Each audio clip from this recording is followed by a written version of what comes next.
من المصلين ولم نك نطعم المسكين وكنا نخوض مع الخائضين وكنا نكذب بيوم الدين حتى أتانا اليقين. هغوی به ووایي موږ له لمونځ کوونکو څخه نه وو او مسکین ته مو خواړه نه ورکول او د حق پر خلاف خبرو جوړونکو سره په یو ځای کېدو موږ هم خبرې جوړولې او د جزا ورځ مو دروغ ګڼله تر دې پورې چې موږ له هغه باوري شي یعنې مرګ سره مخامخ شو. فما تنفعهم شفاعة الشافعين.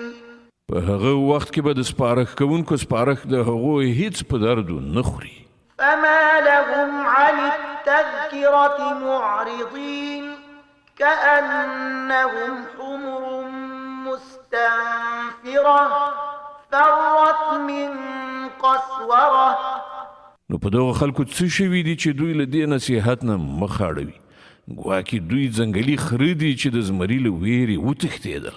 بل يريد كل امرئ منهم أن يؤتى صحفا منشرة كلا بل لا يخافون الآخرة. بلکې له دوی نه هر یو خو دا غواړي چې د هغه په نوم پرانستي لیکونه ولېږل شي. هېڅکله نه، اصلي خبره دا ده چې دوی له آخرت نه نه ویریږي. كلا إنه تذكرة فمن شاء ذكره. هېڅکله نه، دا قرآن خو یو نصیحت دی. اوس چې د چا خوښه وي له ده څخه دې پند واخلي. وما يذكرون إلا أن يشاء الله هو أهل التقوى وأهل المغفرة. او دوی به څه پند وانخلي مګر دا چې الله همداسې وغواړي.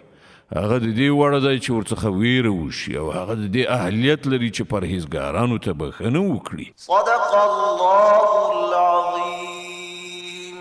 الله ستر رښتیا ویونکی دی.